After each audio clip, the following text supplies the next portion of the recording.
Halo Music Lover, apa kabar? Ketemu lagi sama gua Glenn dari Sinfonia Musik. Dan ini adalah TWS budget dari Hilo GT7. Kira-kira gimana bunyinya? Langsung saja kita bahas. Spek yang paling pertama yang tentu saja Music Lover perlu tahu adalah harganya. Harganya di kisaran 300 ribuan. Ada yang jual 300 lebih sedikit, ada yang jual 300 kurang sedikit, 290-an mungkin. Ya, jadi kisaran segitu. Kodeknya support SBC dan AAC, menggunakan Bluetooth 5.2, menggunakan charging tipe C, baterainya bisa bertahan 20 jam dengan menggunakan case-nya, dan 5 jam untuk buds-nya saja. Kapasitas baterainya untuk buds-nya 35 mAh dan charging case-nya 310 mAh. Untuk pengisian full untuk earbuds-nya sekitar 1,5 jam, untuk case-nya sekitar 2 jam. Bisa digunakan mono ataupun stereo. Jadi maksudnya Music Lover bisa pakai hanya satu atau bisa pakai dua-duanya. Beratnya untuk buds-nya kisaran 3,9 gram. Untuk aksesorisnya Music Lover bakalan dapat Hilo GT7 earbuds-nya satu pasang tentu saja. Kemudian charging case satu, charging cable satu, dan ada manual book-nya. Untuk desain dan build quality-nya. Dari case-nya dulu ya. Dari case-nya ini gue cukup suka. Bentuknya agak unik, nggak bulat, nggak ellipse juga. Jadi antara bulat dan sedikit agak lonjong gitu ya. Dan nggak terlalu gede.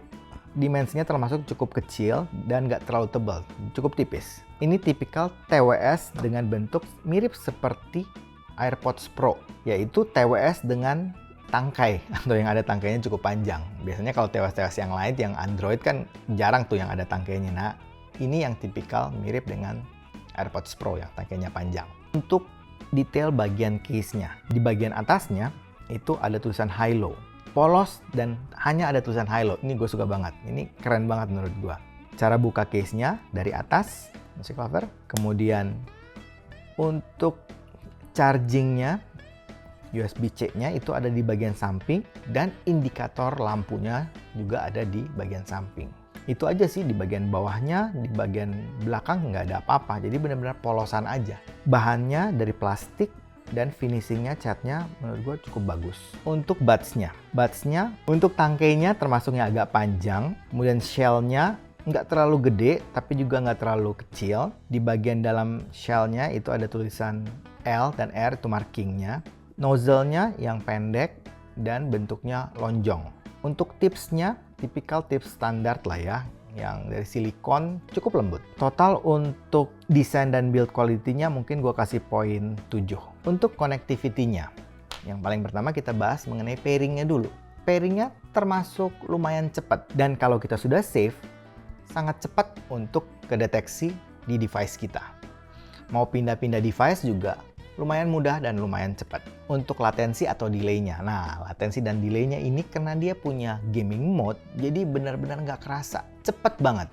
Ya, gue main game sama sekali nggak kerasa ada delay. Untuk fitting dan penggunaannya. Untuk fittingnya di kuping gue, lumayan lah. Cukup nyaman. Bukan yang paling nyaman, tapi cukup oke.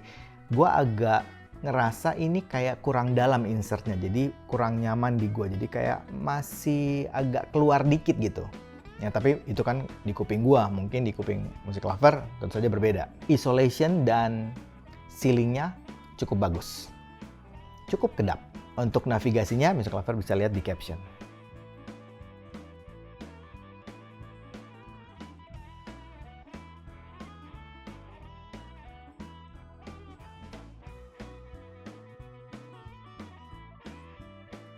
Kita masuk ke sound quality. Arah tuningnya V-shape, tapi V-shape yang landai. Jadi bukan tipikal V-shape yang tajam. Karena yang gue denger di mid-nya itu cukup stand out lah. Walaupun dia V-shape, tapi nggak kerasa di belakang banget gitu. Ya. Nah, untuk bass-nya, tipikal bass yang lumayan deep, cukup punch. Cuman menurut gue dia agak nyebrang sampai ke mid. Ya, dan bukan tipikal bass yang sangat cepat. Nah, untuk mid-nya tadi, yang gue juga dengarkan adalah ada sedikit boost mungkin di mid high. Jadi mungkin hati-hati sedikit, bisa jadi agak sedikit sibilance. Untuk treble-nya, tipikal treble yang smooth, halus. Jadi aman banget lah untuk treble-nya Music Lover. Teknis suaranya nih. Untuk teknis suaranya, untuk kelas sekitar 300 ribuan, ya menurut gua sih cukup oke. Ya lumayan lah. Detail, resolusi, dan clarity-nya cukup baik. Ya, cukup oke menurut gua. Kemudian soundstage dan 3D imaging juga lumayan. Cukup presisi pinpoint-nya, jadi kalau kita main game yang kayak PUBG juga masih cukup enak. 3D imaging-nya lumayan lega. Untuk separasinya cukup lah, lumayan. Untuk lagu-lagu yang cocok, gue pikir lagu-lagu vokalan masih dapet. Akustikan juga masih oke. Lagu-lagu sekarang juga masih masuk lah, yang perlu bass gede juga masih dapet lah. Nah, untuk main game, untuk main PUBG lumayan oke untuk soundstage-nya. Gue masih bisa dengerin langkah kaki dengan cukup presisi. Detailnya juga masih oke, jadi masih cukup enak untuk main game PUBG. Untuk Mobile Legends, detailnya juga lumayan, cukup oke. Jadi sound effect dari Mobile Legends juga bisa kedengaran dengan cukup baik. Nonton film, karena ini bassnya termasuk yang agak gede. Jadi kalau nonton film action, dapat. Karena ini vokalnya juga lumayan nggak terlalu mundur, jadi nonton film drama juga masih oke. Jadi untuk nonton film masih aman banget sih. Dan yang istimewa sebenarnya menurut gua untuk Hilo ini, GT7 ini, di powernya sih. Ini powernya lumayan gede Music Lover. Kesimpulannya, kalau Music Lover cari TWS yang budgetnya mungkin sekitar 200-300 ribu rupiah, kemudian cari yang bassnya lumayan gede, nggak terlalu pedas, treble-nya cukup halus, kemudian powernya gede, dan punya gaming mode alias latensinya kecil banget, kayaknya ini masih bisa dipertimbangkan deh. Ya, tapi anyway itu kan pendapat gua.